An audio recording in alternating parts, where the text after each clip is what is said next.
ayunar, que es renunciar a las cosas vanas para ir a lo esencial. Por último, el desierto es un lugar de soledad. Allí podemos encontrar y ayudar a tantos hermanos descartados por la sociedad, tantos hermanos solos que viven en el silencio y la marginalidad.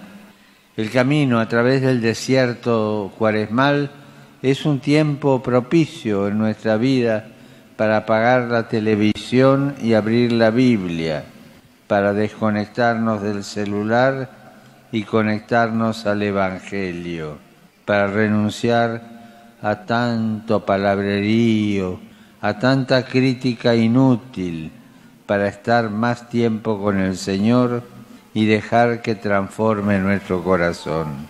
Pidamos al Señor que nos ayude a entrar en el desierto cuaresmal, que lo sepamos recorrer a través de la oración, el ayuno y las obras de misericordia, para que podamos gustar la Pascua, la fuerza del amor de Dios que hace florecer los desiertos de nuestra vida. Que el Señor los bendiga. Gracias, Papa Francisco. Radio Santa Rosa. Buenas nuevas en tu vida. Radio Santa Rosa. Comunicando buenas nuevas en tu vida. La Sociedad Dominica de Medios de Comunicación, Sodomco, presenta A Pensar Más con Rosa María Palacios.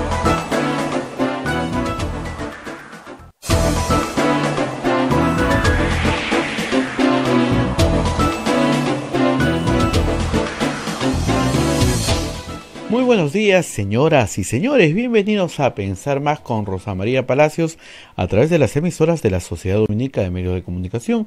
Lima nos escucha por Radio Santa Rosa, Chimbote RSD, Radio Santo Domingo, Arequipa, Radio San Martín, Cusco, Radio Veritas, Ucayali, Radio Cepagua, La Convención, Radio Quillabamba, Puerto Maldonado nos escucha por Radio Madre de Dios.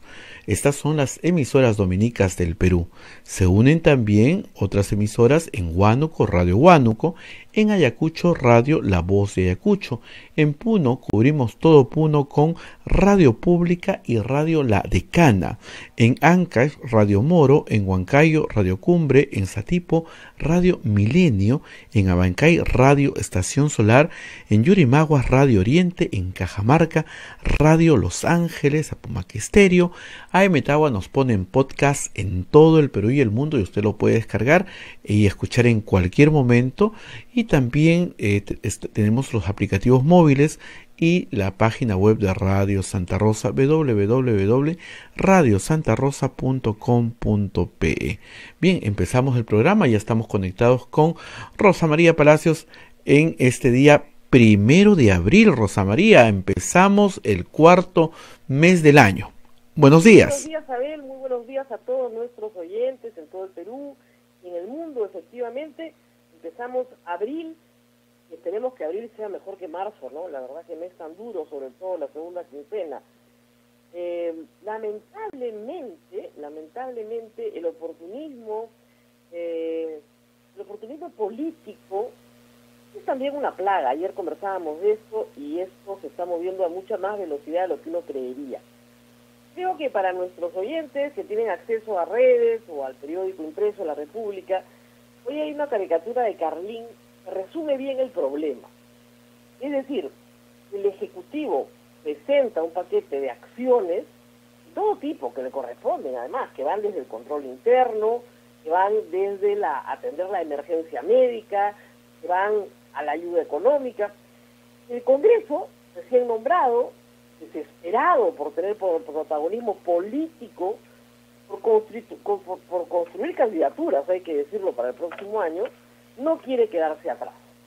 Entonces, digamos, el Ejecutivo tiene medidas de control interno, apoya obviamente a la policía y a las Fuerzas Armadas para ejecutar estas medidas, el Congreso saca una ley para que los policías puedan disparar a matar. el Ejecutivo saca un programa para que las personas que no han aportado en varios meses a las AFP puedan retirar 2.000 soles, el Legislativo saca una ley, o quiere sacar una ley para que la gente saque el 25% de su fondo. Y así, o sea, todo lo que haga el Ejecutivo, el Legislativo lo quiere hacer, pero peor, creyendo que lo hacen mejor. Simple y llanamente para construir candidaturas para el próximo año. Esa es la verdad. Pero lo que es más penoso, y yo lo escuchaba anoche, es los argumentos del señor Urresti. En una conversación con Mávila Huertas, él y todos sus trolls, porque son legión en Twitter, a cualquier persona que le diga, oiga, ¿no le parece que mejor esperemos un tiempo? En este momento se trata de atender la emergencia económica, de poner pan en la mesa, ¿no? Que para eso están los 2.000 soles, etcétera. Cualquier persona que ose contradecirlo es un lobista de las AFP. Ese es el plan. Entonces, claro, esa es la típica de un populista, la típica acción de un fascista, es el Bolsonaro peruano. Lo estaban buscando, ahí lo tienen. Es utilizar una media verdad, y la gente necesita plata, claro que sí, pero colocarle, ¿no es cierto?, a cualquier costo, una medida absolutamente popular, quien no quiere tener más plata en el bolsillo, por supuesto, ¿no es cierto?, para luego construir sobre esa base una mentira, es el Salvador del Perú. Eso es penoso que suceda en medio de una pandemia, donde la gente está luchando por salir adelante y por poner un plato de comida sobre la mesa. Hemos dicho acá varias veces, hay cuarentenas y cuarentenas. Una cuarentena sin agua, una cuarentena sin luz eléctrica y una cuarentena sin comida es muy diferente. Las personas que aportan a las AFPs son personas que tienen o han tenido en el pasado trabajos formales. Son personas que tienen agua, que tienen luz eléctrica, que tienen un plato de comida en la mesa. No estamos hablando de gente que se está muriendo de hambre. Salvo casos excepcionales que lo sabrá. Por supuesto, gente que perdió hace mucho tiempo su trabajo y que nunca pudo incluirse nuevamente en una pega formal. Pero para esas personas ya hay un programa. Justamente ayer el MES, la propuesta inicial, la ha reducido un número de meses. La propuesta inicial era que si no tenías más de 12 meses, si tenías 12 meses sin aportar, podías retirar una pequeña cantidad que te sirva para justamente poner comida sobre la mesa. Pero ahora, si no has aportado los últimos 6 meses, muy bien. ¿Cuánto puedes retirar? 2.000 soles. Es lo que te sirve, más o menos, una familia pobre le están dando 780, ¿cierto? Es lo que te sirve, más o menos, para poder cumplir con las necesidades alimenticias básicas de una familia de 4 personas. Pero no, 25% del fondo. Yo lo he dicho y lo reitero muchas veces. Lo voy a explicar. Yo no podría ser lobista de las AFP, que yo soy absolutamente liberal en materia de pensiones, y yo te lo he explicado a ver muchas veces. Yo creo que cada adulto debería ser responsable por su futuro y ahorrar como le dé la gana. No creo en los sistemas de ahorro compulsivo obligatorios impuestos por el Estado. Nunca he creído en ellos, ni en el público ni en el privado. Yo creo que cada persona tiene que ver cómo ahorra. Compra una casa, compra 2 casas, compra un terreno, lo mete al banco, si pone una pequeña empresa, se hace lo que le da la gana para su vejez y lo prevé desde joven. ¿Okay? Los estados en el mundo creen que las personas no son capaces de hacer eso y parece que los psicólogos sociales dicen que efectivamente los jóvenes no piensan vejez, es natural. Pero, dicho esto, hay un sistema pues de pensiones en el Perú. Destruirlo implicaría el destruirlo todo. No solamente el privado, sino también el público. Porque yo no creo que la gente de la ONP, los que aportan hoy en día a la ONP, estén felices. No están felices para nada. Yo he recibido llamadas de personas diciendo, ¿me puedo retirar lo que ha aportado la ONP? ¿Me puedo jubilar si tengo 50 años? No, no te puedes jubilar, no hay jubilación anticipada en la ONP. No hay, pues. O sea, las reglas para la AFP son, sálvese quien pueda, y las reglas para la ONP son, lo siento, Cholito, es un fondo colectivo, para ti no hay nada. Entonces, si vamos a destruir el sistema de pensiones del Perú, entonces hablemos de una reforma en serio. Lo destruimos completo. ¿Ves? Que te doy un fondito, además miren, 300.000 soles en su fondo. El peor momento para sacar además el 25% es porque el fondo va a rebotar el próximo año hacia un crecimiento mayor. No lo sacas en el momento, a ver, es como si tú vendieras casa en el momento en que nadie te paga nada por ella. O te aguantas unos meses, la vendes en un momento, o unos años, en un momento en que así te van a pagar un buen precio. Ok, bueno, es que si no tienes apuro, es que son fondos muy grandes, esto no es para comer. 25% de un fondo de 400.000 soles son 100.000 soles. ¿Eso es la urgencia de este mes? ¿Es la urgencia de marzo y abril? No, pues, es demagogia pura. Ahora, con un ejército, no les miento, de gente insultando, agrediendo, muy bien organizado, me hace recordar mucho a los Fujitrolls. Yo no creo que sean gratuitos, ¿ah? Y no creo que no estén acompañando al señor Urresti de alguna manera más o menos organizada, porque ha sido brutal la noche, brutal. Un ataque masivo y brutal de trolls por atreverse a decir que el señor es un demagogo, porque lo es. Culpa tengo yo de que les mienta. Y además no está hablando de un beneficio para la mayoría de la población, está hablando de un beneficio para la clase media, donde quiere establecer su nivel de votación. Entonces, esto es muy peligroso para el país. Están construyendo un Bolsonaro. Y eso es lo que vamos a tener el próximo año. Miren ustedes lo que está pasando en el Brasil de Bolsonaro. O sea, es el país con más enfermos en América Latina y más muertes en América Latina.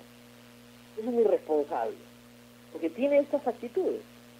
Entonces, lamentablemente yo les digo con mucha preocupación lo que está pasando en el Congreso. Esa necesidad de estar, de ser. He visto personas que no tienen la más remota idea de contenidos económicos, hablar de economía con una sapiencia. O sea, una cosa es hacer divulgación, digamos, de algunas ideas generales, tratar de explicárselas a tus votantes, y otra cosa es dar cátedra. Miren, esta epidemia puede durar meses, tal vez años. Si se comen todo hoy día, no hay nada que repartir en 6 meses. El problema ahorita del Perú es que en los próximos 6 meses nos vamos a comer las reservas del Perú. Pero el MEF confía en que en un año hemos salido y que ese año se lo puede bancar.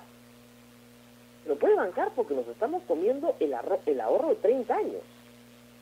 O sea, el Estado peruano ha pedido esta exoneración de la ley que establece que no puedes tener déficit fiscal. Vamos a un déficit fiscal de 8% del presupuesto de este año. Ser brutal, nunca se ha hecho en el Perú, pero se está haciendo porque no hay otra forma de sostener la cadena de pagos, que es lo que no se puede romper. Se romperá en algunos puntos, pero eso es lo que no se puede romper.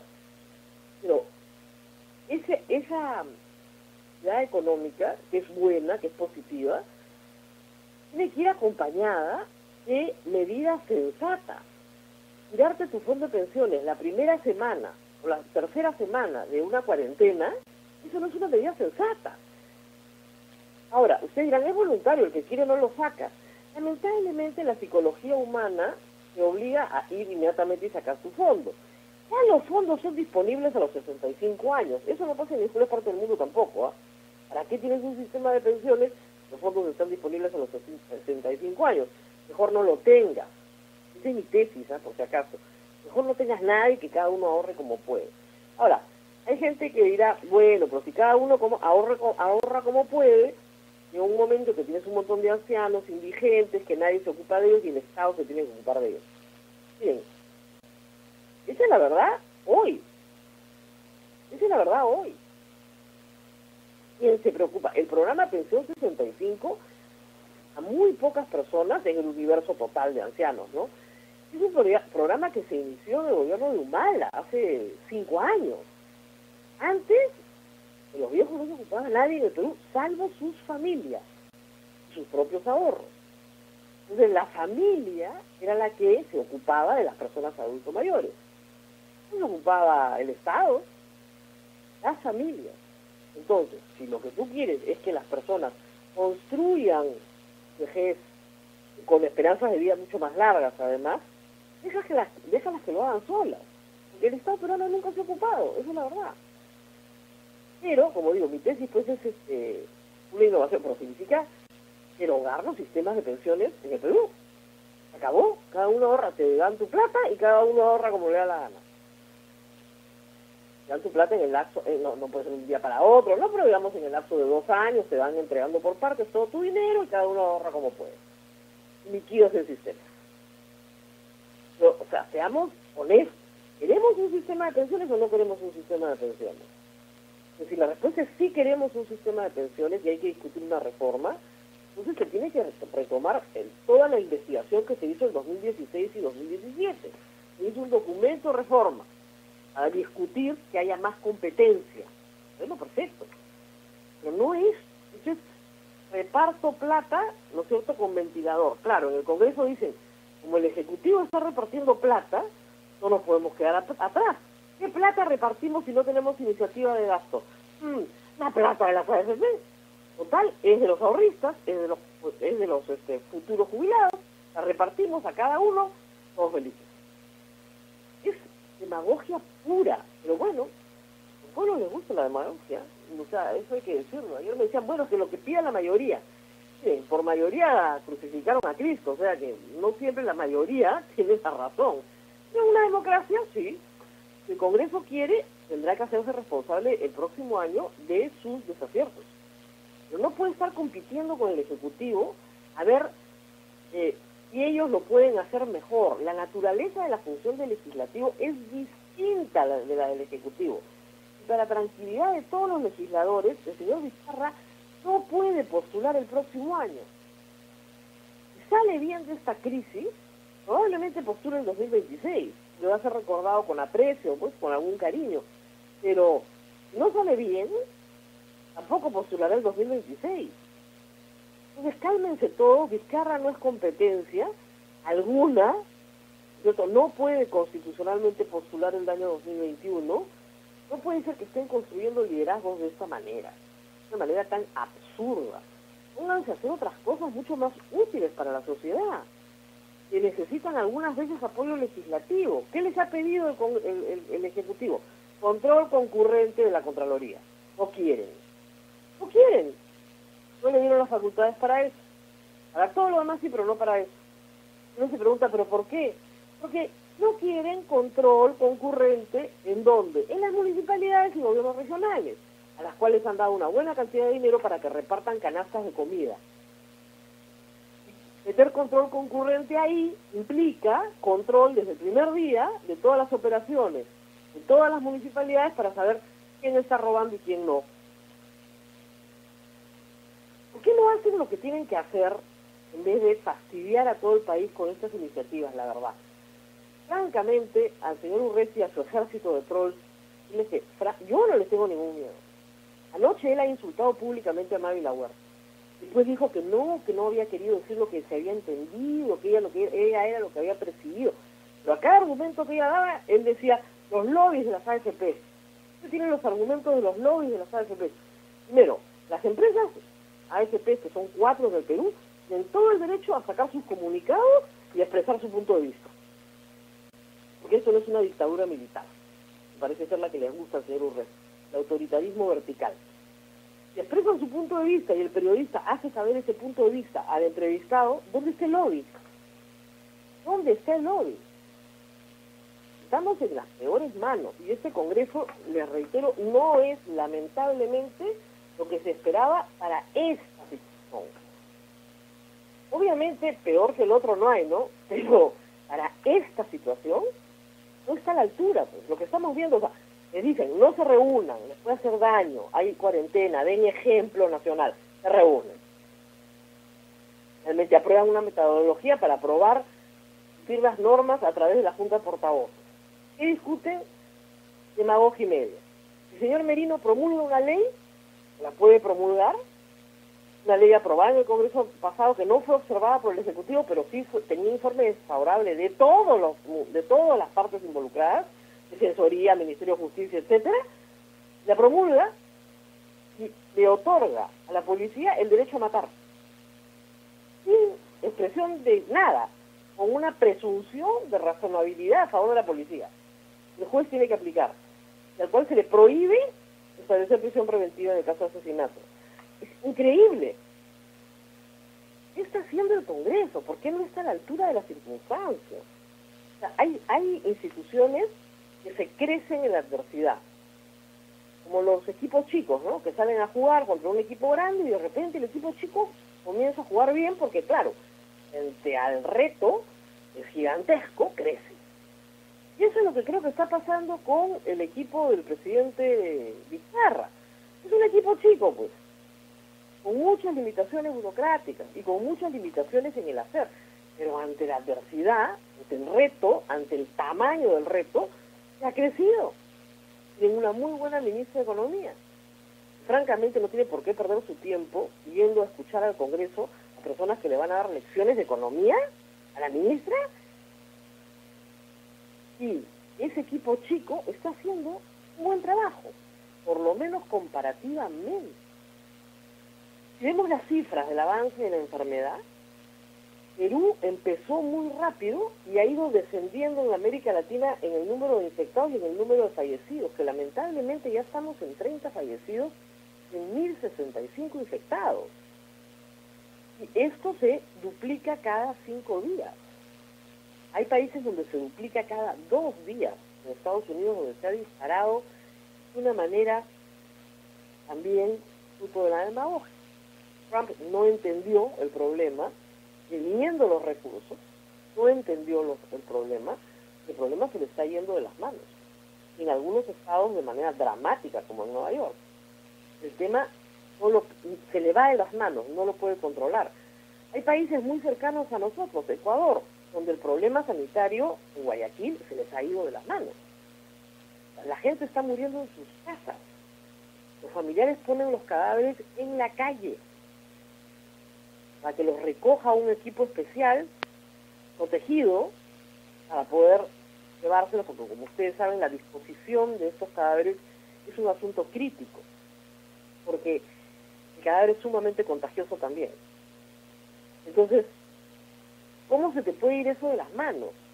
Acá tenemos que lamentar, que llorar a 30 fallecidos, pero podemos decir que por lo menos han muerto en un hospital, han recibido algún tipo de atención hospitalaria en sus últimos momentos, no que han muerto en una calle y nadie los atendió. Entonces, las decisiones que toman nuestros gobernantes en este momento son decisiones muy importantes para la vida de la gente.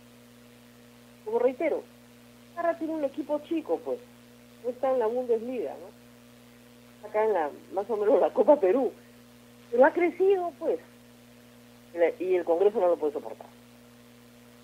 Bueno, tenemos más noticias positivas. Vuelven los niños al colegio a partir del lunes 6, en un reto también gigantesco para la educación peruana. Y creo que para la educación universitaria, la básica, es decir, todos los niveles tienen que enfrentar muchísimo en esto y poner todos, alumnos, profesores, de nuestra parte, porque, Abel, no es nada fácil enseñar de manera virtual, ¿eh? Es algo bastante complicado. No sé si tú has tenido alguna experiencia enseñando virtualmente. ¿Qué tal? ¿Cómo fue la experiencia porque ya empezaron en la Católica virtualmente?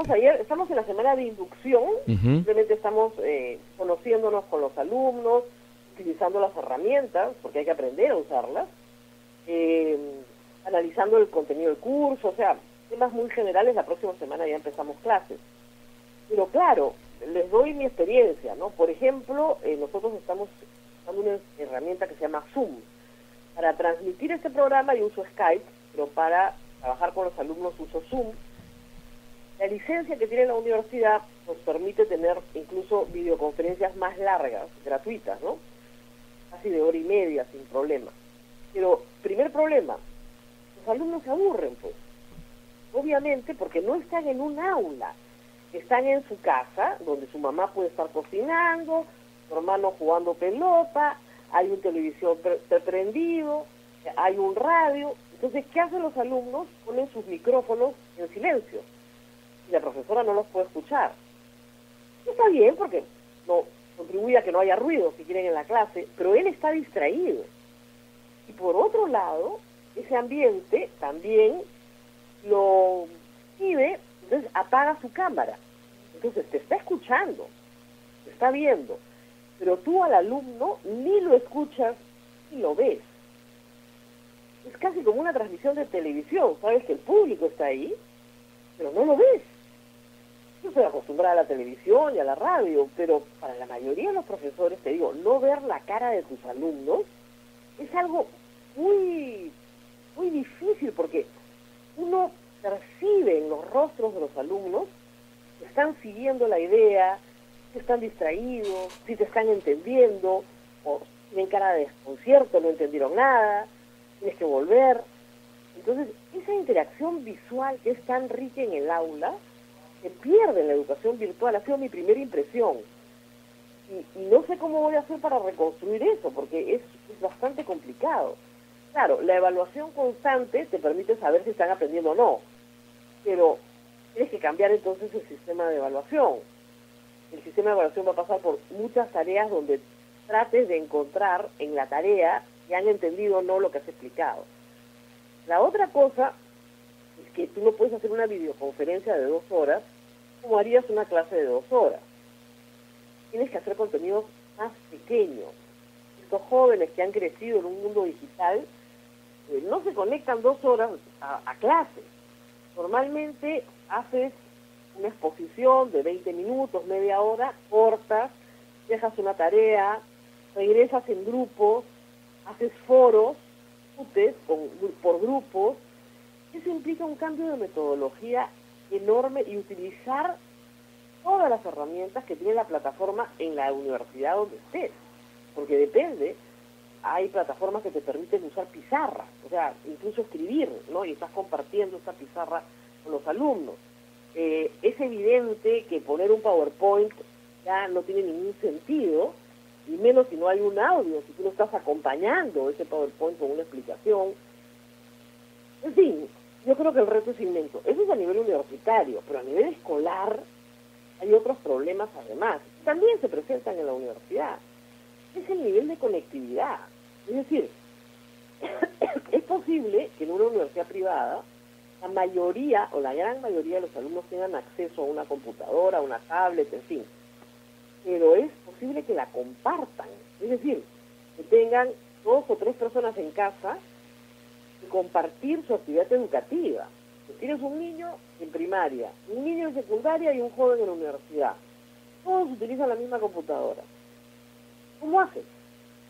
Entonces, esos son retos que no se han considerado. O sea, la casa puede tener conectividad, pero no tienen las herramientas suficientes para trabajar todos.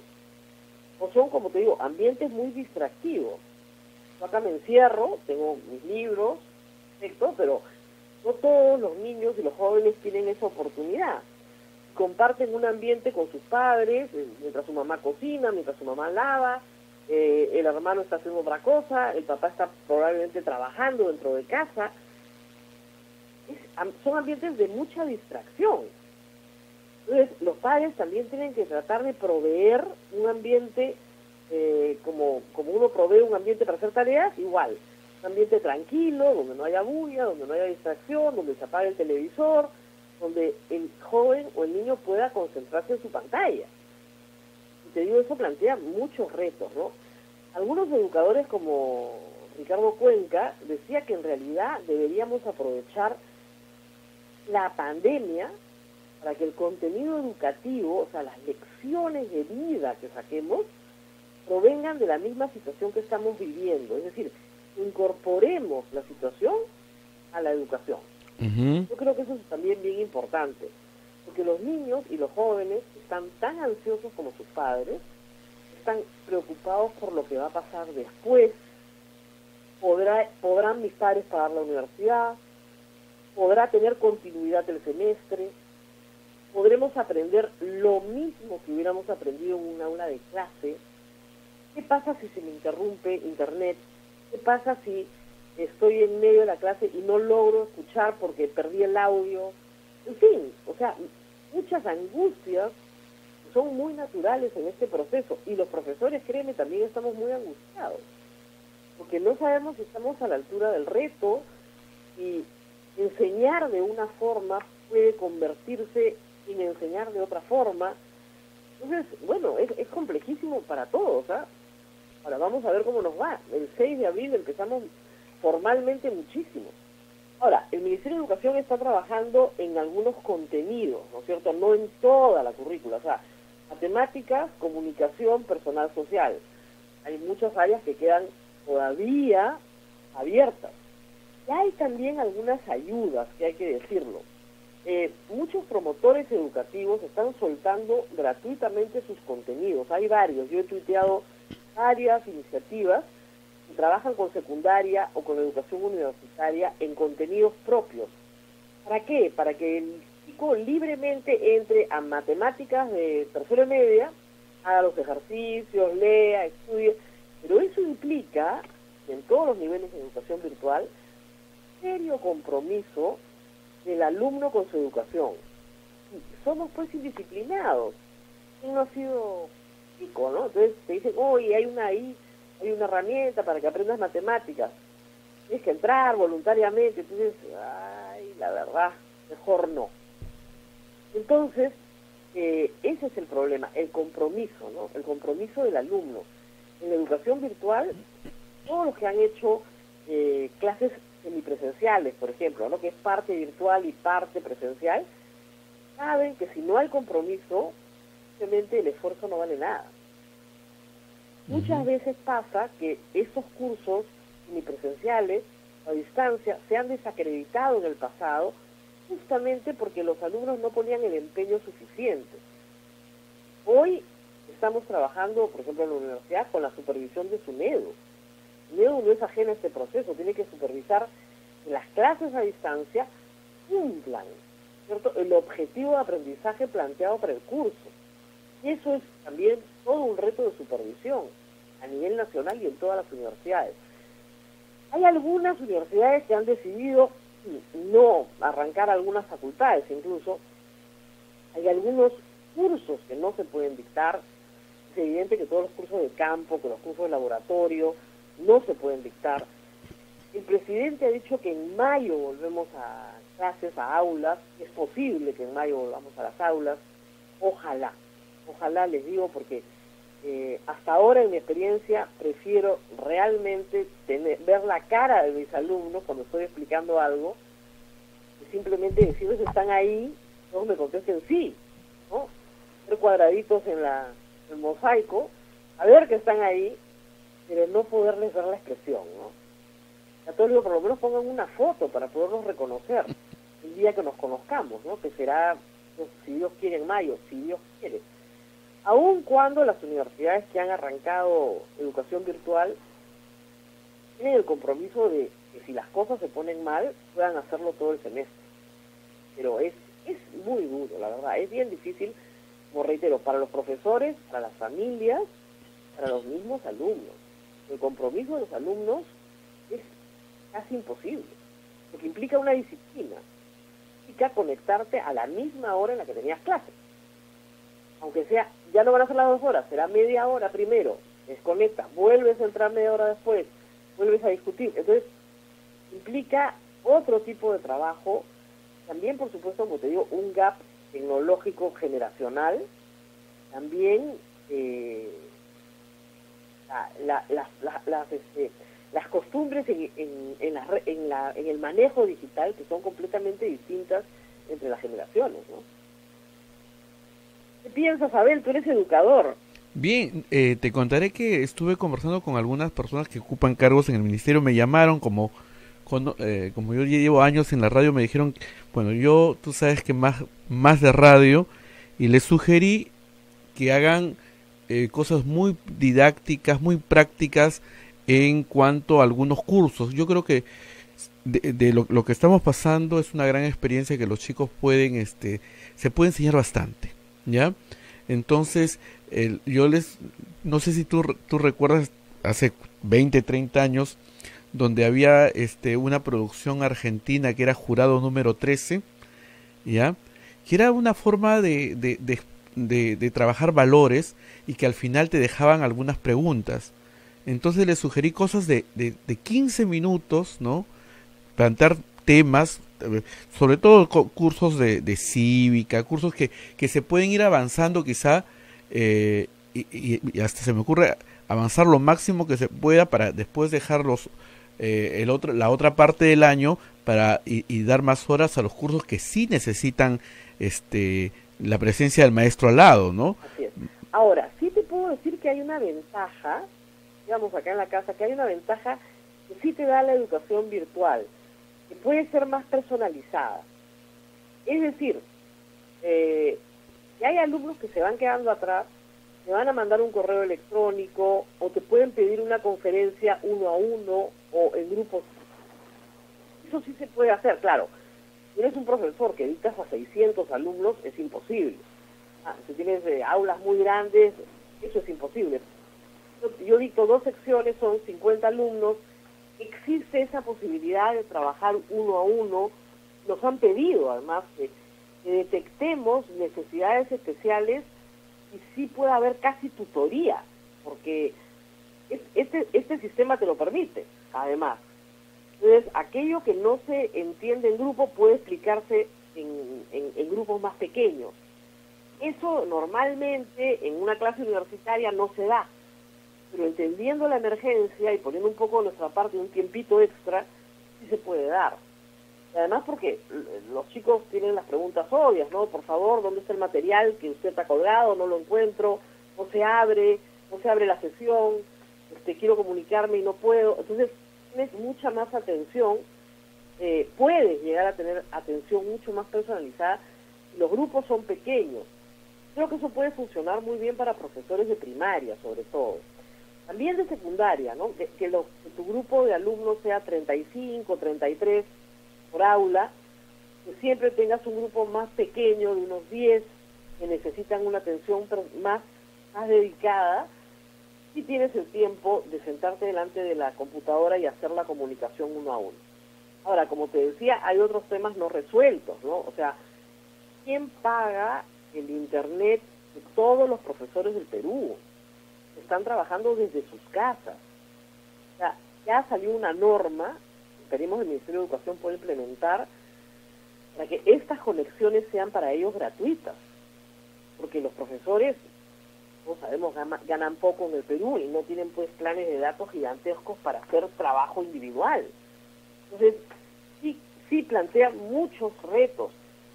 A partir de hoy, como contábamos ayer, yo creo que ya se va a poder hacer migración de planes para poder tener mayor capacidad, sobre todo porque te digo cuál es mi realidad. Acá somos 6 personas que necesitan todo el día internet. 6. Colegio, universidad, ¿no?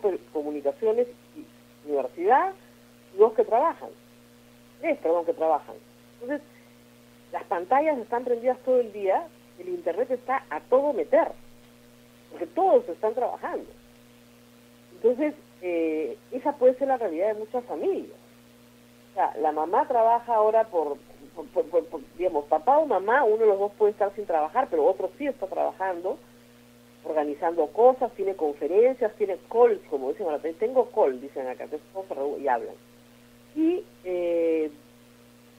claro, se sigue avanzando, pero como el internet es compartido, digamos, los datos no alcanzan para todos, entonces tienes que hacer tu turno y las comunicaciones se interrumpen.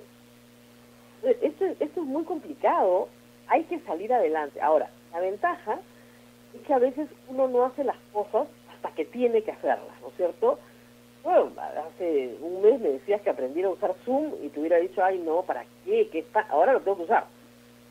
Ya sé chatear, ya sé levantar la mano, guardar mi sesión, etcétera, pero nos obliga a hacer cosas que no hubiéramos hecho. La necesidad te obliga. Eso es positivo porque también te das cuenta de tus carencias. Entonces sabes que el 13 de abril, cuando regresemos a la normalidad, entre comillas, hay un montón de cosas que tienes que hacer para que en la próxima cuarentena que habrá en algún momento puedas tener satisfechas, por ejemplo, todas las necesidades de interconexión de tu casa. Pero hay que ocuparse, ¿no?, de cosas que Como yo te decía, acá desde donde yo transmito tengo 2 megas.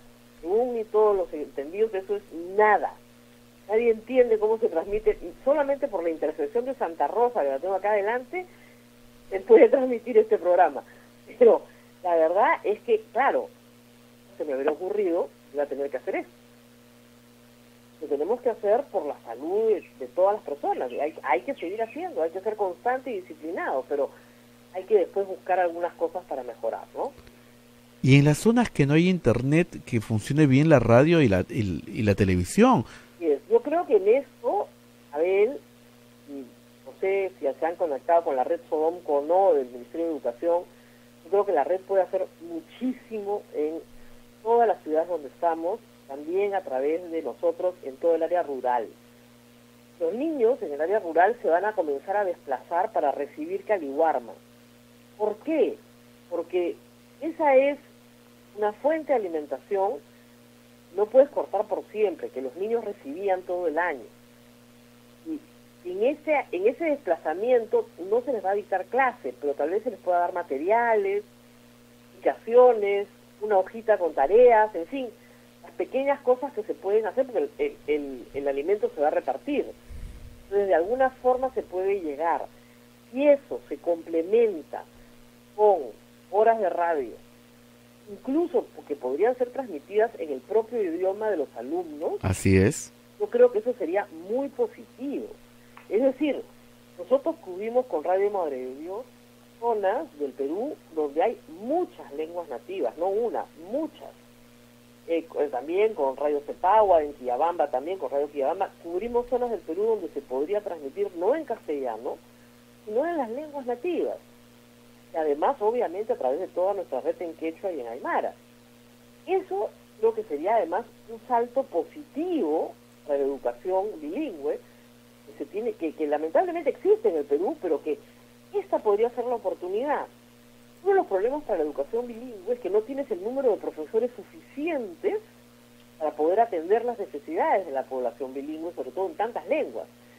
Hacerlo a través de la radio necesitas un profesor, ¿cierto? Un conductor probablemente, una producción, eso sí, hay que producir los contenidos. Sí, eso es muy importante. Eso es una programación además complicada, pero se hace desde el Ministerio de Educación y se puede difundir ampliamente por grados, por niveles, en fin, establecer una propuesta metodológica que ayude a los niños desde casa a no atrasarse, ¿no?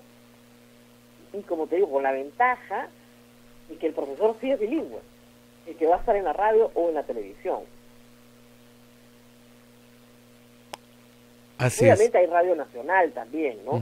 Pero la ventaja, como te digo, de una red como Sodomco es que tenemos muchas radios con contenido propio en distintas localidades del país, con distintas lenguas, pueden ser cubiertas directamente por radios como las nuestras, ¿no? O sea que espero que el Ministerio de Educación se ponga en contacto con toda la red de radios comunitarias, radios educativas, porque hay radios educativas, radios pastorales, que somos nosotros una radio pastoral, que perfectamente se pueden sumar el número de horas que se necesite al día para transmitir contenidos que ya vengan preparados por el propio ministerio, o que se puedan enganchar tal vez con Radio Nacional o con otras radios del Estado que están trabajando ya estos contenidos, ¿no? Sí, están trabajando velozmente. Estaban desesperados el otro día de cómo elaborar contenidos que lleguen a los chicos, ¿no? Claro, por niveles. Ese es el problema, o sea, ya, la idea es excelente, vamos a hacer programas de radio para primera, quinto grado, no sé, pues contenidos de comunicación, perfecto. El lunes, el martes, y además tú puedes hacer los contenidos diferenciados en 2 horas, como si fuera, lo que pasa es que en el Perú hay todavía mucha educación unidocente en primaria, donde trabajas el mismo tema, pero diferenciado multigrado. Pues perfecto, prepara un programa de radio multigrado para el área rural. Pero prepáralo, pues ese es el problema. Entonces la producción de eso, porque los programas de educación, los contenidos no se pueden preparar en vivo. Entonces tú tienes una preparación previa de la producción, porque hay que poner sonidos, hay que poner conversaciones, diálogos, ejercicios, etcétera, que se van añadiendo y un material, como reitero, acompaña a esa transmisión. Ese material en casa puede ir siendo revisado por el niño mientras siguen las indicaciones del profesor. Pero las dos cosas tienen que estar acompañadas y, como te digo, coordinar eso a nivel nacional es complicado. Eso que es complicado. Así es. Bien, acá un oyente nos dice que Marcos Cifuentes no he leído el texto de Marco, pero dice que ha dicho que ninguna televisora comercial, ninguna radio privada quiere transmitir los programas del Ministerio de Educación. Ya no lo sé. ¿Tampoco? Lo que sí sé es que Radio Santa Rosa, por supuesto, siempre está al servicio de la comunidad. O sea, sí. No, esa es mi experiencia radio, no Marco está en España, no tengo la menor idea cuál será su relación a tener este conocimiento. Yo no trabajo en televisión de señal abierta hace muchos años, la verdad es que no lo sé. Lo que sí sé es que nuestras redes siempre han colaborado, ¿no es cierto, Abel? Corrígeme si me equivoco, en todos los programas de beneficio para el público, sean campañas de salud, campañas de educación, etcétera. No creo que esta vez no se van a sumar. En todo siempre se ha estado presente de una manera voluntaria y con la mejor predisposición. Así es, y además nosotros, como lo sabe el público, ni siquiera tenemos fin de lucro. Vivimos de las donaciones y de la caridad del público que nos escucha, así que no creo que haya ningún problema. La ventaja que tenemos, eso sí hay que decirlo, es que llegamos a sitios donde muchas veces las radios comerciales no llegan. Llegamos con cierto prestigio, ¿no? Entonces, la verdad es que creo que podemos ser de mucha ayuda en estas circunstancias. Es una red nuestra provinciana, esencialmente. Radio Santa Rosa es la radio que está en Lima, pero en todo el Perú es una red provinciana y creo que puede ayudar muchísimo en estas circunstancias. No sé si América Televisión, Panamericana, etcétera, no quieren pasar estos contenidos. El Estado tiene a Canal 7. Canal 7 tiene, a diferencia de la televisión comercial, una cobertura nacional total. Es la mejor cobertura nacional que hay. A Canal 7 llega donde la televisión comercial no llega. Entonces, yo sí creo que con una buena programación en Canal 7 en horario escolar, ¿cierto? Claro, obviamente hay noticieros y otras cosas que también tienen que transmitirse, pero una buena programación en horario escolar sí puede, obviamente, ser de inmensa ayuda para escolares en todo el Perú. Yo espero que eso suceda. Si los canales de televisión de señal abierta prefieren pasar programas de espectáculos en vez de pasar un contenido para un niño primaria, ¿qué les puedo decir?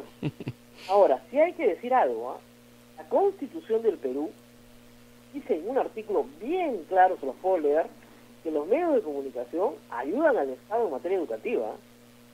Así que el Estado peruano puede solicitarle, y la ley de radio y telecomunicación repite el mismo artículo. El Estado peruano no hay un porcentaje, dice que se fija por ley, pero en la ley tampoco hay un porcentaje, dice que colaboran.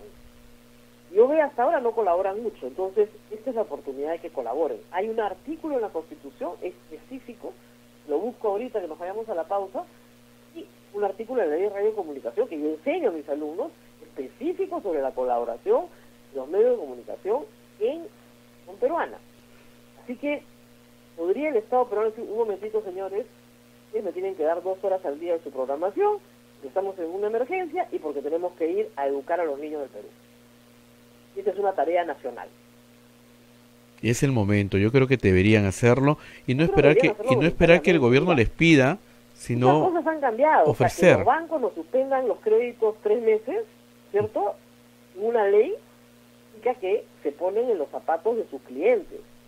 La televisión también se puede poner en los zapatos de sus clientes, que son todos los usuarios del Perú, y decir, bueno, sí, pues eso es lo que necesita nuestra gente, ¿no? Tenemos que estar al lado de nuestra gente. Pero como te decía Rosa María, no hay que esperar que te exijan y te pidan, ¿no? Y este es el momento. Yo creo que... Vamos a una pausa, Abel. Vamos a la pausa, Rosa María, vamos a la pausa. El artículo de la Constitución, porque la ventaja de trabajar desde una biblioteca es que tengo todos los libros a mano. Vamos a la pausa y retornamos aquí en A Pensar Más con Rosa María Palacios. Adelante. Listo.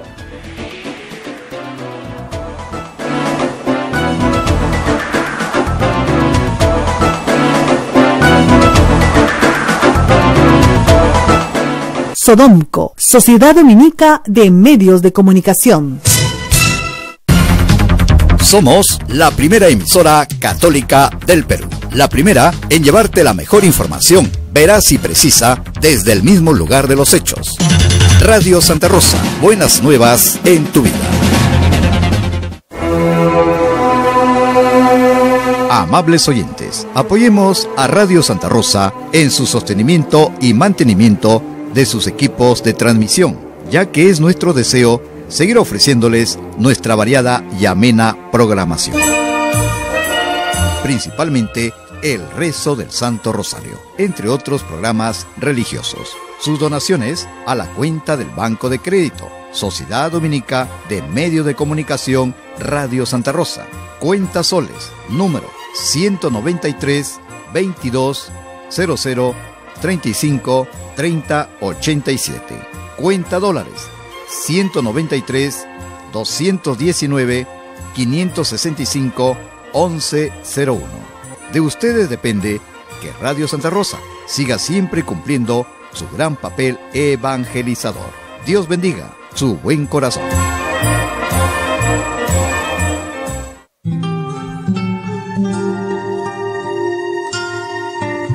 Cuaresma, camino a la Pascua.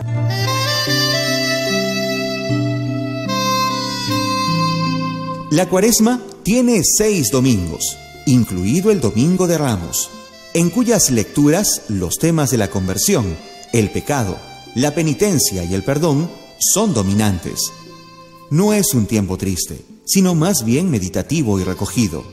Es por excelencia el tiempo de conversión y penitencia del año litúrgico.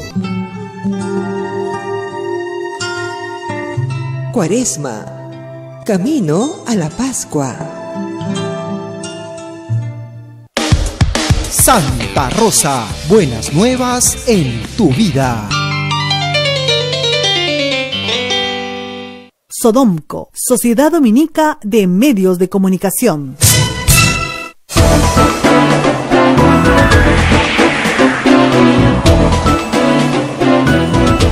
A pensar más a través de la Sociedad Dominica de Medios de Comunicación, que integra pues Radio Santa Rosa en Lima, RSD, Radio Santo Domingo en Chimbote, Radio San Martín en Arequipa, Radio Cusco en Veritas, Radio Cepagua en Ucayali, Radio Quillabamba en La Convención, Radio Madre de Dios en Puerto Maldonado. Son las emisoras dominicas del Perú.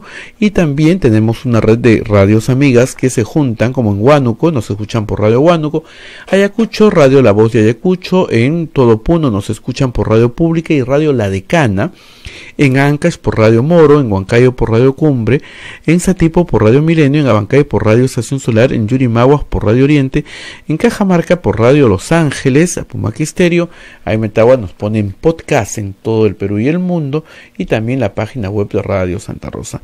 Continuamos con Rosa María Palacios. Rosa María, la gente nos dice que debemos darle quizá un poquito más de peso a lo que es radio y televisión, porque no hay hogar en el Perú que no tenga siquiera una radio. Así es. Radio tiene todos los peruanos. Televisión casi todos, ¿sabes? También.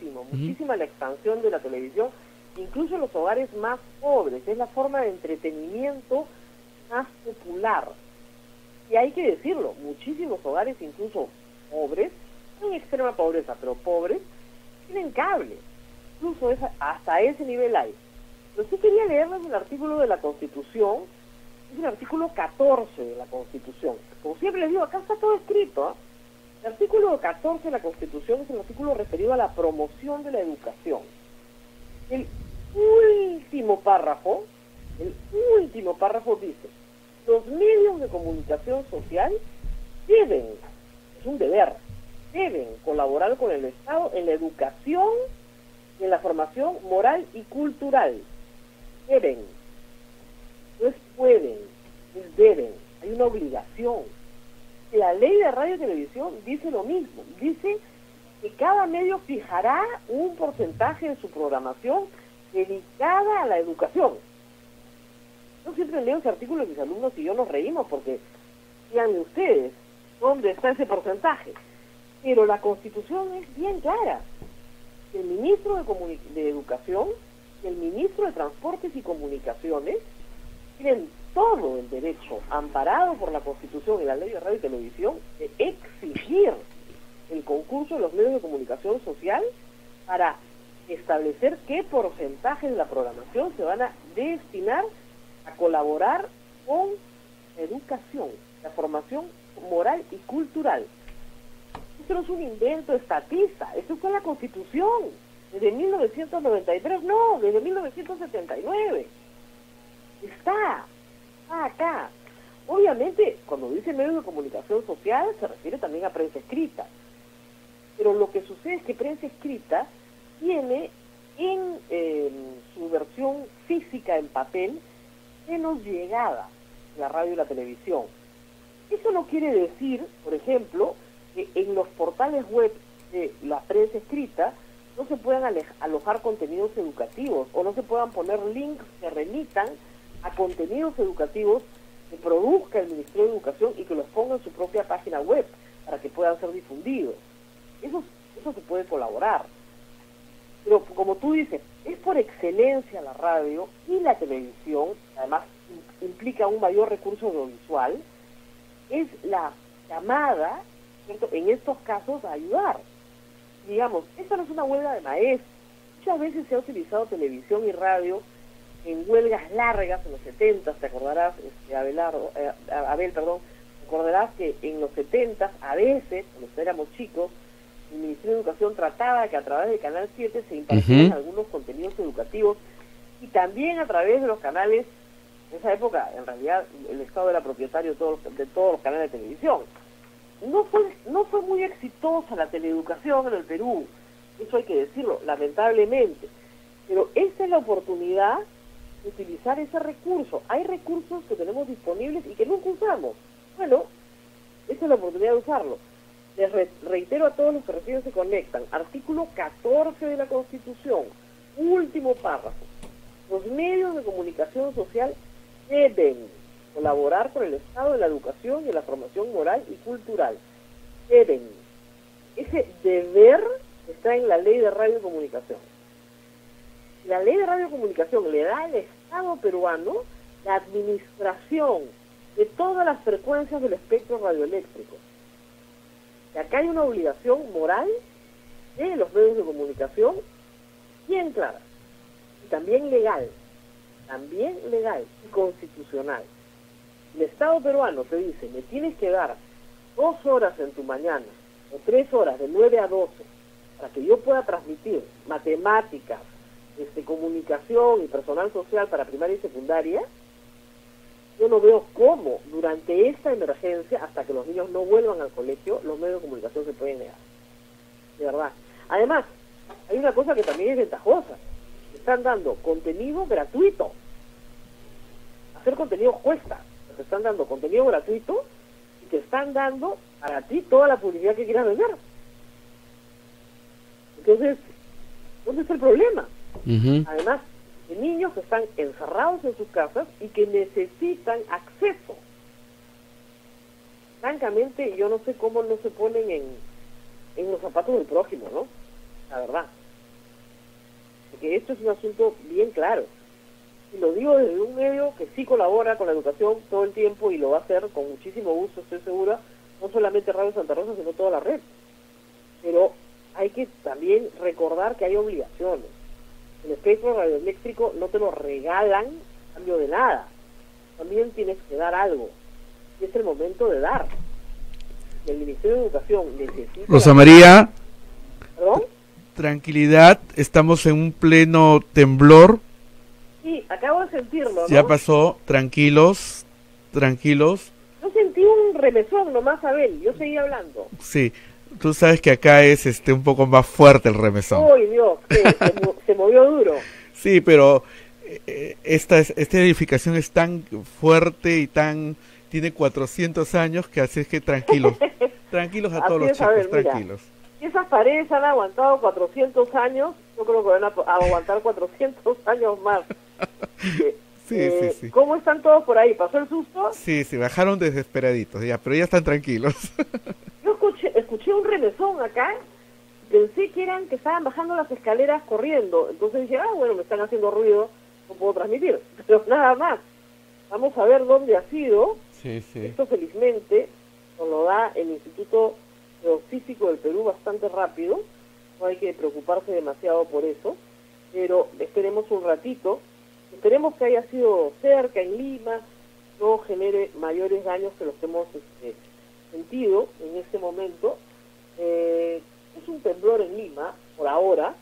Esperemos que no sea, que no venga de ningún otro lugar, ¿no? Eso es lo que esperamos. Estamos 17 días de cuarentena y vamos a tener que aguantar 28, así que nos faltan 10 más, están a la vuelta de la esquina. No, pero ya se acortó el tiempo, Rosa María. Siempre cuando uno pasa ya la mitad del tiempo ya se hace más corto, ¿ah? ¿Sabes qué? Sí. Tranquilidad. Además, mira, el cuerpo se acostumbra a todo, ¿no? A mí me decía alguien que hice una rutina 21 días seguidos, se acostumbra. El cuerpo necesita 3 semanas de rutina disciplinada para acostumbrarte. Por ejemplo, si tú durante 3 semanas te levantas todos los días a la misma hora, ya en la semana 4 no necesitas despertador. El cuerpo ya se habituó, ¿no? Entonces, el cuerpo se acostumbra a todo. Y la verdad, francamente, está pasando en cuarentena, a mucha gente le pasa también, te levantas muy temprano. Porque yo creo que estamos durmiendo todos muchísimo mejor, porque no hay ruido. El sueño es más profundo, te levantas más temprano, más descansado, ¿no? A ver, es un sismo, tenemos acá a 9 kilómetros, Lima, Perú, dirección 31 grados del noroeste. En realidad, el epicentro ha sido muy cerca a Lima, a la ciudad. A ver, ¿Ancón? hemos sentido INDECI, pero el IGP todavía no nos da el IGP no nos da. A ver, ahora sí. Es un sismo de magnitud 4.5, profundidad 68 kilómetros. Esto es Ancón, 8 kilómetros al sureste de Ancón, Lima. Y por eso lo hemos sentido tan cerca, porque no muy cerca de justamente el convento. Así que, a ver, susto nomás, pero ya todo bajo control. Julio está todavía asustado, ¿no? Es un sismo importante. Hay que decirle a la gente, el DECI, estos días, no sé si te ha pasado, llegan unos mensajes al celular, los mensajes habituales que manda el INDECI, para que te prepares para un gran terremoto, ¿no? Pero estás en medio de una cuarentena, preocupado con los contagios, viendo a la gente morir, ¿no? Y te llega un mensaje que dice: silencio sísmico, prepárate, en cualquier momento vendrá un sismo en Lima o en el Perú. Te conté que nosotros teníamos alojado acá a una estudiante extranjera, le llegó eso al celular y casi se muere. Entonces le explicamos que no, que este era un país de terremotos y que esos avisos eran normales y habituales. Pero tal vez no sea el mejor momento para mandarlos, porque la gente se asusta mucho, como acabamos de sentir en este momento. Así que estamos, pero complicado, ¿no? Complicado nos toca un temblor a estas alturas. Pero bueno, bien, ¿qué más tenemos? Bien, algunas consultas. A ver, vamos con las consultas que nos hace nuestro público oyente, que todas las mañanas nos siguen. Dice, una consulta: los vuelos interprovinciales o terrestres, ¿cuándo se normalizarán? ¿Cuándo normalizarán su servicio? Bien difícil de saber. Miren, el problema es el siguiente. Lo lógico, o sea, si nosotros fuéramos muy disciplinados, tendríamos que esperar que no se reporte ningún nuevo caso en una localidad para abrir la frontera con esa localidad. Me explico, o sea, si los casos salen de Lima hacia provincias, pero en esa provincia no tienen ningún caso, no deberían recibir a nadie que viene de Lima. Así es. ¿Te das cuenta? Al revés, si Lima no tiene un solo caso reportado, pero Ica sí los tiene, no deberíamos recibir a nadie que te viene de ahí. Entonces, abrir las fronteras va a ser paulatino, pero con cierta racionalidad, porque entonces, bueno, entonces me voy a Arequipa y tengo el avión, ahí me voy a Lima. No, pues. tiene que haber cierta racionalidad. Me imagino que va a ser por macroregiones, ¿no es cierto? Primero, que no se reporte ningún caso en tu macroregión para que ese tránsito pueda darse, Tacna, Moquegua, Arequipa, Cusco, Puno, Huancavelica, Ayacucho, Abancay, Ica, de ahí para el norte, Tumbes, Lambayeque, La Libertad, en fin. Y que una vez que tú tienes esas regiones bien liberadas de la enfermedad, se puedan integrar con Lima, ¿no? Pero eso, miren, si la cuarentena es disciplinada, realmente se ha aplanado la curva como parece que se ha aplanado, hoy día, por ejemplo, la noticia es que no se ha reportado un solo nuevo caso en Madrid. Eso es importantísimo. Ayer tuvieron bastantes fallecidos, Rosa María. Claro, ya están en el final de la enfermedad. Pero la cuarentena, digamos, nos ha obligado, déjame ver si tengo la noticia acá, la cuarentena los ha obligado a no salir y no contagiarse más. Entonces, los que están enfermos, están enfermos. Los que sobreviven, sobreviven. Pero esto para Europa esto ha sido una tragedia, porque estamos hablando de más de 30.000 muertos. Pero una vez que se dejan de reportar los casos, entonces esa zona está, entre comillas, limpia. Y al estar limpia, ya puede tener tránsito entre unos y otros, ¿cierto? Pero el problema es que hasta que no tengas 0 reportes, es difícil que puedas tener conexión con otras ciudades. Porque en estas pandemias lo que vas es liberando territorios. ¿Te das cuenta? O sea, esta zona del país no tiene la enfermedad. Perfecto. Entonces, defendemos a la zona limpia de la zona que sí está contaminada. Yo no podría decirle, y creo que nadie podría decirle, que el lunes 13 regresamos al transporte interprovincial. Y mucho menos al transporte internacional de pasajeros. Eso por mucho tiempo no va a suceder. Y quisiera recordar que todavía hay un conjunto de peruanos en el exterior viendo que los regresen al Perú, que están dispuestos a cumplir las cuarentenas, que pueden ir a donde quieran que se les indique, lo que están esperando vuelos de estado a estado para poderlos rescatar. El problema es que el Perú, el Estado peruano, no tiene aviones propios. Tiene los que utiliza la Fuerza Aérea dentro del territorio peruano. El avión presidencial es un avión pequeño, entonces no puede transportar tantos pasajeros tampoco. Y su autonomía de vuelo es muy limitada, no va más allá de, digamos, al hemisferio norte y punto. A diferencia de Italia, a diferencia de España, a diferencia de Francia, que sí tienen una flota de aviones que pueden mandar, nosotros no tenemos una flota de aviones. Entonces no se pudieron comprar. Una lástima, los que sí se compraron han ayudado mucho en esta emergencia a transportar vuelos cívicos, ¿no es cierto? Pero no tenemos aviones, entonces hay que chartear. Y algunos pasajeros están dispuestos a colaborar económicamente en su retorno, ¿no? Pero no todos, porque algunos han perdido sus pasajes, no se los reconocen, situaciones individuales muy diversas, porque están ahí vigentes, ¿no? Entonces hay que esperar. Y como les decía yo en algún programa, hay una industria que va a terminar brutalmente afectada después de esta pandemia, es la aviación comercial. Porque probablemente mucha de la aviación comercial de pasajeros tenga que entrar en quiebra, reestructurarse, porque no está volando. O sea, así de simple. Y no es un problema de Perú, es un problema del planeta entero. Entonces, todas las compañías aéreas van a sufrir muchísimo, la recuperación va a ser lenta. Va a ser lenta porque, de nuevo, este es un proceso que se va a dar paulatinamente en la apertura paulatina de las fronteras para poder hacer frente a la epidemia. Bueno. Además, no hay que olvidar un asunto que es complejo. Europa está entrando a la primavera y al verano, los epidemiólogos creen que la transmisión del virus se reduce, eso los va a ayudar mucho a salir. El hemisferio sur está entrando al invierno, donde justamente las crisis virales son mayores, las crisis respiratorias son mayores. Entonces también hay que tener en consideración ese elemento que no nos da mucho respiro hasta septiembre, octubre. Entonces tengamos en cuenta que hasta que no regresemos a la primavera, nosotros estamos entrando al invierno, las enfermedades respiratorias se incrementan.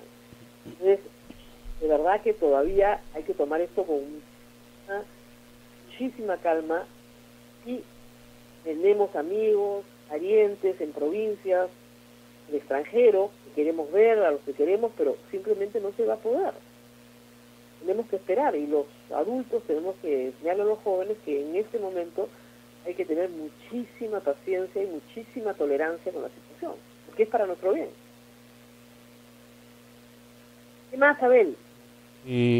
¿Verdad? Ayer también la escuché a la ministra sobre que salió un artículo en la BBC de Londres que el Perú tenía un gran plan económico que va a inyectar ingentes cantidades de dinero para estimular la economía después del coronavirus.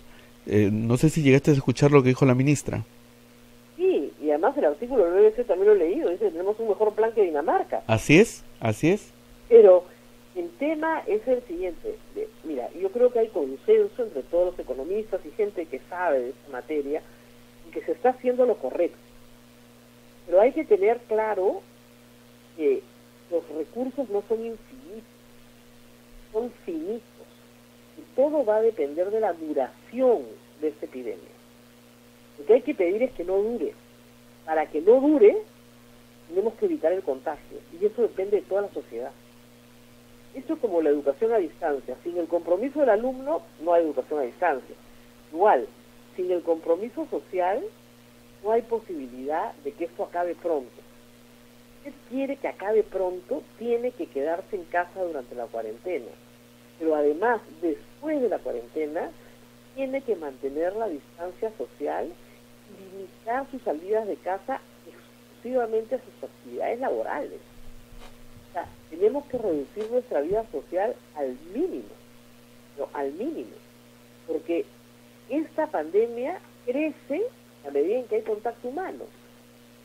¿Para el próximo año habrá vacuna? Probablemente. ¿Se podrá tratar con medicamentos? Hay mucha discusión sobre si los medicamentos que usamos nosotros en el Perú hace años para la malaria ayudan en la fase aguda. Algunos estudios indican que puede ayudar a la recuperación de un enfermo en fase aguda, pero todavía todo esto está bajo ensayo clínico. Para el próximo año tendremos un mejor año, estoy segura que sí, porque finalmente, y esto hay que recordarlo, lo que estamos viviendo no es fruto de un desastre que ha destruido la infraestructura del país. La infraestructura está intacta. Lo que destruye es la salud del país. Entonces, es por eso que hay que gastar mucho dinero. Pero reitero, la preocupación es que los recursos no son infinitos, que la cuenta hay que pagarla y que después el ahorro hay que volverlo a construir, y que todo depende de la duración de la pandemia.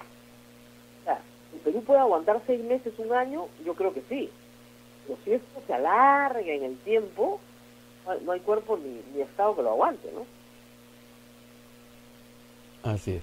Bien, tenemos más consultas. Bueno, dicen, en Alemania se está siguiendo vía online los cursos universitarios.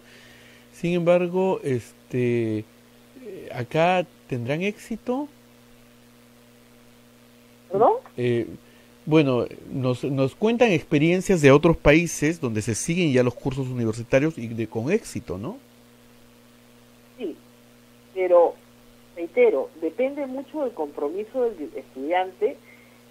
El estudiante no ha sido un estudiante muy disciplinado. Educación virtual implica que él tome decisiones sobre su educación, se vuelve un poco más compleja, ¿no? Porque fíjense, la educación virtual no es solamente un profesor dictando una clase en una videoconferencia como yo estoy hablando ahora con ustedes. Educación virtual significa que sí, hay ese componente, pero hay tareas, actividades, se llaman asincrónicas, o sea, no funcionan al mismo tiempo que tú estás dictando la clase. Entonces el estudiante disciplinadamente en otro momento hace la tarea, realiza la actividad, busca el libro, lo lee, comparte, participa en un foro de discusión. Todo eso, todas esas herramientas son asincrónicas, no ocurren en el momento que el profesor le está hablando, pero implican un compromiso, una disciplina. El estudiante tiene que hacer las actividades. Ahora, hay herramientas, el Zoom te permite, por ejemplo, nosotros en Paideia, que es la plataforma que usamos en la Católica, tenemos herramientas analíticas para ver qué alumnos participan en qué actividades. Muy interesante además, porque la analítica te permite ver alumno por alumno su participación en cada actividad. Pero no todo el mundo tiene esas herramientas. Y yo no sé si las plataformas que el Estado ponga a disposición de los docentes vayan a tener esas herramientas. Pero sí, a futuro hay que construir las herramientas. ¿Para qué? Para que el profesor pueda decir al alumno, oye, veo que no has entrado a tus actividades esta semana. ¿Qué ha pasado? ¿Por qué no estás trabajando? ¿Por qué no estás avanzando en las cosas que se te han pedido que avances? ¿No has leído las lecturas que has tenido que leer? Y eso, felizmente, el sistema te permite, pero no en todos los casos. Pero sí, eso es puro compromiso del alumno, compromiso del profesor también, porque implica cambiar el chip que tiene en la cabeza, pero también mucho compromiso del alumno, ¿no? Piden tu opinión acerca de los centros de idiomas. ¿Cómo crees que se puedan manejar? Porque los centros de idiomas tienen muchos alumnos por horarios y es bastante gente. Enseñar idiomas por internet es algo que ya se está haciendo en el mundo entero. No es la misma experiencia, porque en efecto los centros de idiomas te dicen algo que es verdad. O sea, ustedes ven que hay todos estos sistemas de aprender inglés, por ejemplo, en internet, con clases 1 a 1, ¿no? Pero las clases en grupo te permiten conversaciones grupales, te permiten otras técnicas que fortalecen, ¿no es cierto?, el aprendizaje y la comunicación. Creo que van a tener que optar por o suspender sus ciclos o ofrecer alternativas online. Esa es las únicas posibilidades que veo a eso.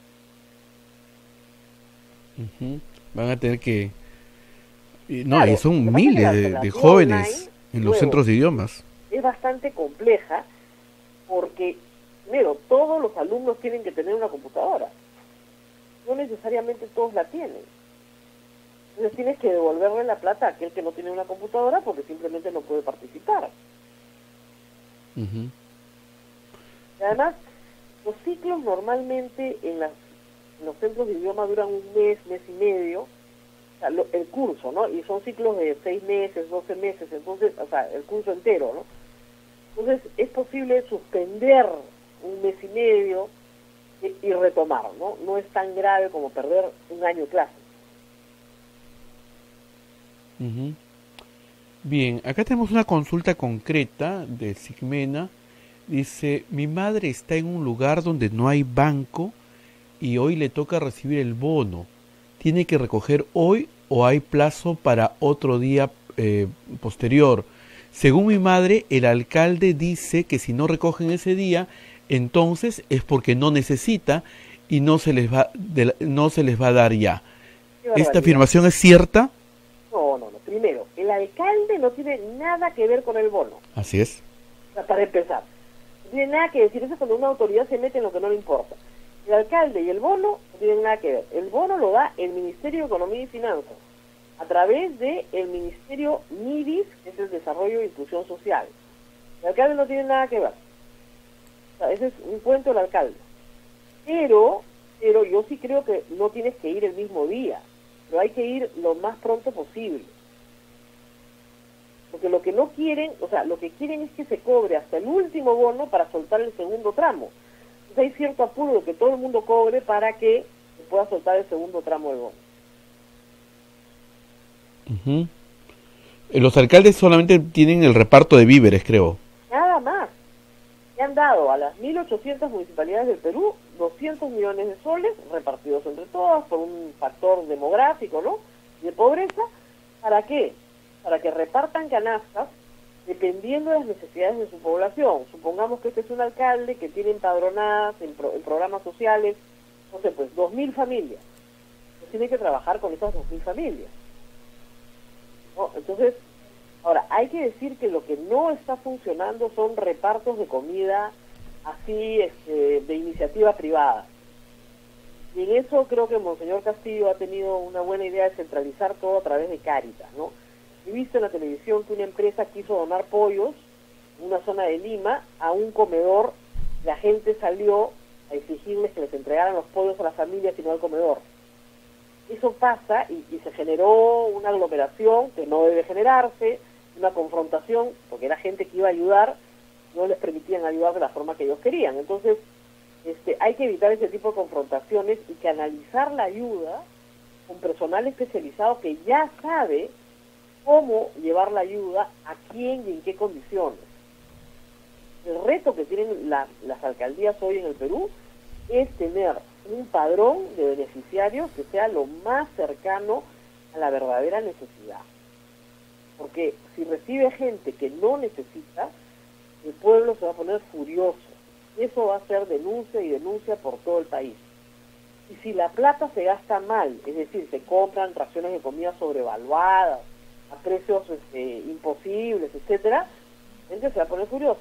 Entonces, los alcaldes tienen que tener mucho cuidado en llegar a los más necesitados de la mejor forma posible y en llegar también a las personas que necesitan un plato de comida. Y si esa forma es el comedor, tal vez esa sea la mejor forma. Si esa forma es canastas directas a un barrio donde está la mayor parte de la pobreza de la zona, tendrá que ser de esa manera.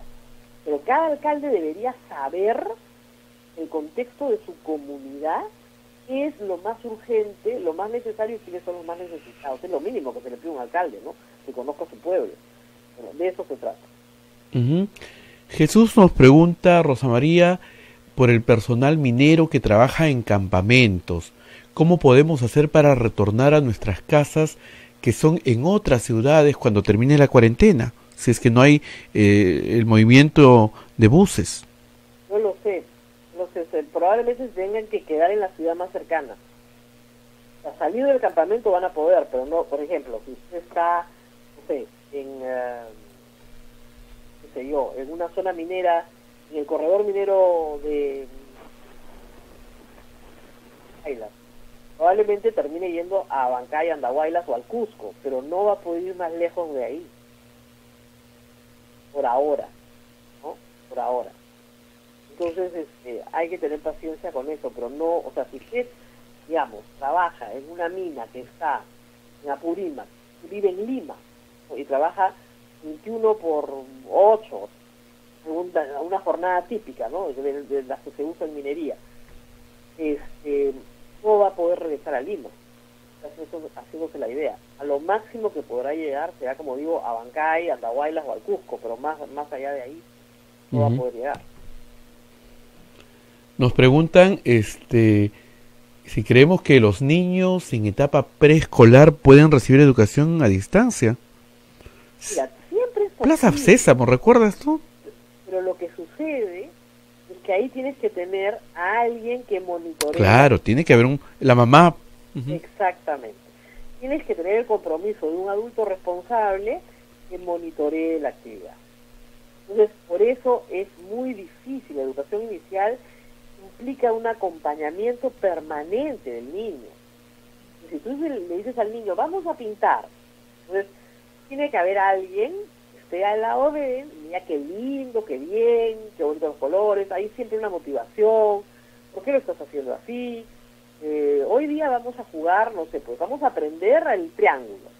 Pero entonces le das un triángulo físico, dibujan el triángulo, forman al grupo de niños en triángulo, cantan la canción del triángulo. Entonces es muy difícil hacer eso por televisión, aun cuando hay programas educativos preescolares muy buenos que sensibilizan al niño en los mismos contenidos.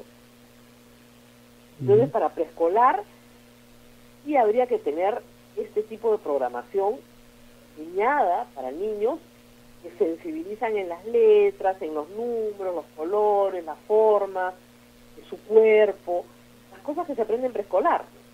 Pero sí, yo creo que suplir la experiencia directa ahí es bien difícil, bien difícil. Porque además también en preescolar, una de las actividades de preescolar, digamos, la importante es la socialización del niño.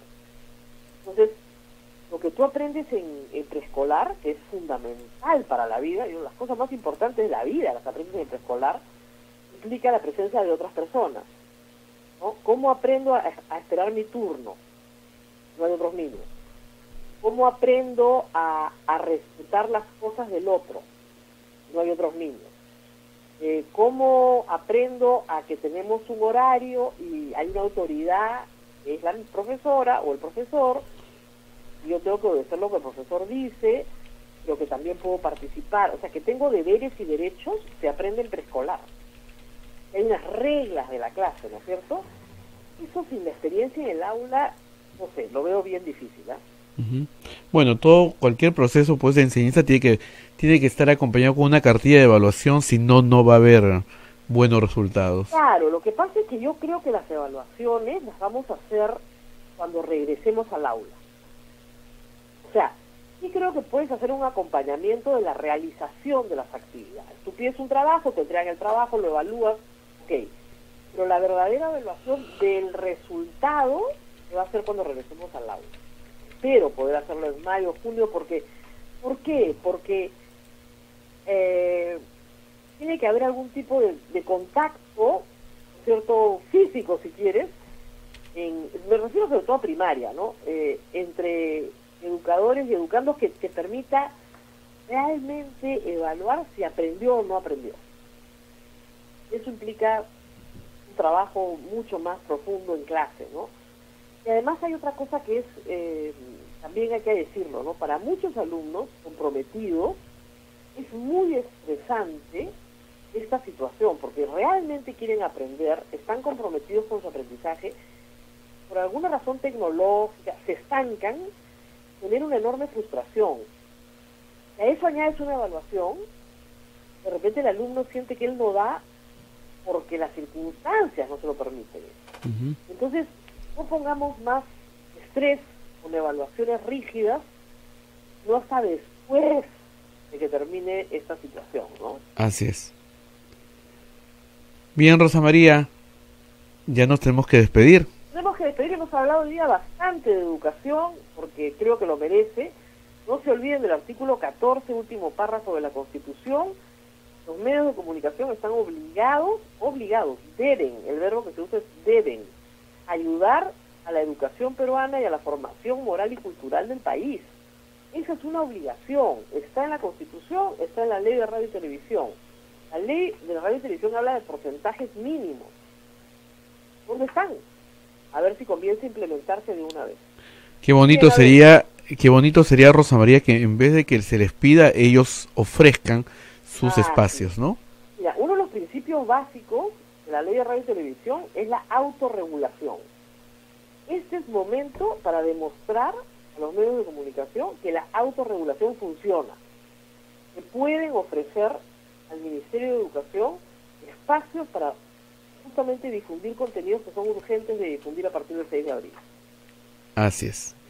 Bien, Rosa María, cuídate mucho, que tengas un bonito miércoles. Mañana nos reencontramos, vamos a ver qué nos dice hoy día el presidente al mediodía. Es lo más esperado de... Todos los mediodías, como dice el Ángelus presidencial. Acá, uno va terminando el almuerzo, de preparar, se prende la televisión para escuchar al presidente. Así es. Bien, Rosa María, cuídate. Mañana comentamos lo que dice el presidente el día de hoy. Perfecto. Listo. Gracias, Abel. Hasta pronto. Hasta pronto. Nos vemos. Bien, gracias.